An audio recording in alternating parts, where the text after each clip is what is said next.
പാകിസ്ഥാനെ അളവറ്റ് പിന്തുണച്ച തുർക്കിക്ക് ഇപ്പോൾ 8ന്റെ അല്ല 16ന്റെ പണിയാണ് കിട്ടിക്കൊണ്ടിരിക്കുന്നത് എന്നുള്ള കാര്യത്തിൽ തർക്കമില്ല.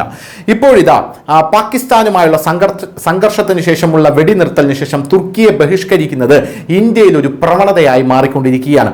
ഭീകരതയ്ക്കെതിരെ പോരാടുന്ന ഇന്ത്യക്കെതിരെ പാകിസ്ഥാൻ ആയുധങ്ങൾ നൽകിയത് മുസ്ലിം രാജ്യമായ തുർക്കിയായിരുന്നു.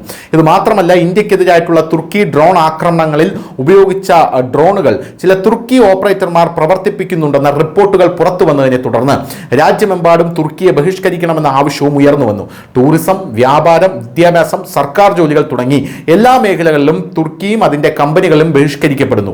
പൊതുജനവികാരം കണക്കിലെടുത്ത് സുരക്ഷാ കാരണങ്ങളാൽ മുംബൈ ഉൾപ്പെടെ രാജ്യത്തെ 9 വിമാനത്താവളങ്ങളുടെ നടത്തിപ്പ് വഹിക്കുന്ന തുർക്കി കമ്പനിയായിട്ടുള്ള സെലിബിയുടെ കരാറും കേന്ദ്ര സർക്കാർ നിലവിൽ റദ്ദാക്കിയിരിക്കുകയാണ്. This is a massive setback to തുർക്കി എന്നുള്ള കാര്യത്തിൽ യാതൊരുവിധ തർക്കവുമില്ല. വലിയ രീതിയിലുള്ള തിരിച്ചടിയാണ് തുർക്കിക്ക് ലഭിച്ചുകൊണ്ടിരിക്കുന്നത്. ആദ്യം ടർക്കിഷ് ആപ്പിളുകൾ 1500 കോടിയാണ് അവർ ഇതിൽ നിന്നും ഇന്ത്യയിൽ വരുമാനം ഉണ്ടാക്കുന്നത്. രണ്ടാമത് മാർബിളുകൾ, ടർക്കിഷ് മാർബിളുകൾ നമ്മൾ ബഹിഷ്കരിച്ച് ആഭ്യന്തര ഉൽപാദനം കൂട്ടുന്നു. ഇപ്പോഴിതാ തുർക്കി നടത്തിക്കൊണ്ടിരുന്ന, അതായത് തുർക്കി കമ്പനി നടത്തിക്കൊണ്ടിരുന്ന 9 വിമാനത്താവളങ്ങളുടെ നടത്തിപ്പ് കൂടെ നമ്മുടെ രാജ്യം റദ്ദാക്കുകയാണ് എന്ന സുപ്രധാനമായിട്ടുള്ള റിപ്പോർട്ട് പുറത്തു വരുന്നു. അത് പോരാതെ നമ്മുടെ ആപ്പുകളായിട്ടുള്ള മേക്ക് മൈ ട്രിപ്പ് അടക്കമുള്ളവ തുർക്കിയിലേക്ക് യാത്ര പോകണം എന്ന് നമ്മൾ ബുക്ക് ചെയ്യാനായിട്ട് പോകുമ്പോൾ തുർക്കി പാകിസ്ഥാനെ സഹായിച്ച രാജ്യമാണ്. നിങ്ങൾ തുർക്കിയിലേക്ക് യാത്ര ചെയ്യുന്നതിന് മുമ്പ് ഒന്നുകൂടെ ചിന്തിക്കൂ. യാത്ര ചെയ്യാം, പക്ഷെ നിങ്ങൾ ഒന്നുകൂടെ ചിന്തിക്കൂ എന്ന കൃത്യമായിട്ടുള്ള ഇൻഡിക്കേഷൻ ഇവിടെയുള്ള ടൂറിസ്റ്റുകൾക്ക്, അതായത് ടൂറിസ്റ്റുകളായിട്ട് അങ്ങോട്ടേക്ക് പോകാനിരിക്കുന്ന ഇന്ത്യക്കാർക്ക് നൽകുന്നുണ്ട്. 60% യാത്രകളും തുർക്കിയിലേക്കുള്ള ക്യാൻസൽ ആയിരിക്കുന്നു എന്ന സുപ്രധാനമായിട്ടുള്ള റിപ്പോർട്ടുകൾ ഇതിനകം തന്നെ വന്നിരുന്നു. ജമ്മു കാശ്മീരിലെ പഹൽഗാമിൽ നടന്ന ഭീകരാക്രമണത്തിൽ ഹിന്ദുക്കൾ കൊല്ലപ്പെട്ടതിന് പ്രതികാരം ചെയ്യാൻ ഇന്ത്യ നടത്തിയ ഓപ്പറേഷൻ സിന്ദൂറിന് ശേഷം ഇന്ത്യയും പാകിസ്ഥാനും തമ്മിൽ യുദ്ധസമാനമായ സാഹചര്യം വളർന്നു. ആ യുദ്ധസമാനമായിട്ടുള്ള സാഹചര്യത്തിൽ പാകിസ്ഥാന് അളവറ്റ് സപ്പോർട്ട് നൽകിയ തുർക്കി ഇപ്പോൾ മുട്ടിലെഴയുന്ന കാഴ്ചയാണ് നമുക്ക് കാണാനായിട്ട് സാധിക്കുന്നത്. തുർക്കി airlines, Celebi, NAS, Mumbai, Ahmedabad എന്നിവയുള്ള ഇന്ത്യയിലെ 9 വിമാനത്താവളങ്ങളിൽ ഗ്രൗണ്ട് ഹാൻഡ്ലിംഗ് സേവനങ്ങളാണ് നൽകുന്നത്. എയർപോർട്ട് സർവീസ് ഇന്ത്യ ലിമിറ്റഡിന്റെ ലൈസൻസ് റദ്ദാക്കി. സിവിൽ ഏവിയേഷൻ മേഖലയിലെ സൂക്ഷ്മമായി നിരീക്ഷിക്കുന്നതിന് ഉത്തരവാദിയായിട്ടുള്ള bureau of civil aviation security ദേശീയ സുരക്ഷാ കാരണങ്ങളാൽ Celebi airport services India private limited, തുർക്കി കമ്പനിയായിട്ടുള്ള സെലബിയുടെ അനുബന്ധ സ്ഥാപനമായിട്ടുള്ള ലിമിറ്റഡിന്റെ വിമാനത്താവളം പ്രവർത്തിപ്പിക്കുന്നതിന് വിലക്കിയിട്ടുണ്ട്. ലിമിറ്റഡിന്റെ സുരക്ഷാ അനുമതി ഉടനെ റദ്ദാക്കിയിരുന്നു. 2022 നവംബറിൽ കമ്പനിക്ക് ഇവിടെ സുരക്ഷാ അനുമതി ലഭിക്കുകയായിരുന്നു. മുംബൈ, അഹമ്മദാബാദ്, ഡൽഹി, കറാച്ചി, കുന്നൂർ, ബാംഗ്ലൂർ, ഹൈദരാബാദ്, ഗോവ, ചെന്നൈ വിമാനത്താവളങ്ങളെ ഗ്രൗണ്ട് ഹാൻഡ്ലിംഗ് പ്രവർത്തനങ്ങൾ തുർക്കി കമ്പനിയായിട്ടുള്ള സെലബി കൈകാര്യം ചെയ്യുന്നുണ്ട്. മുംബൈ അന്താരാഷ്ട്ര വിമാനത്താവളത്തിൽ നിന്നാണ് കമ്പനി ഈ പ്രവർത്തനം ആരംഭിച്ചത്.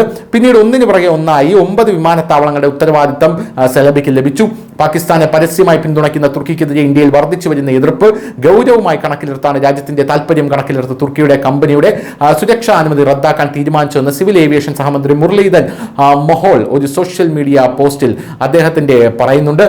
എന്തായാലും തുർക്കി ആസ്ഥാനമായിട്ടുള്ള സെലബി വലിയ രീതിയിൽ വിലപിക്കുകയാണ് അവരുടെ വെബ്സൈറ്റിൽ എന്നുള്ള വാർത്തകളും ഇപ്പോൾ പുറത്തു വരുന്നുണ്ട്.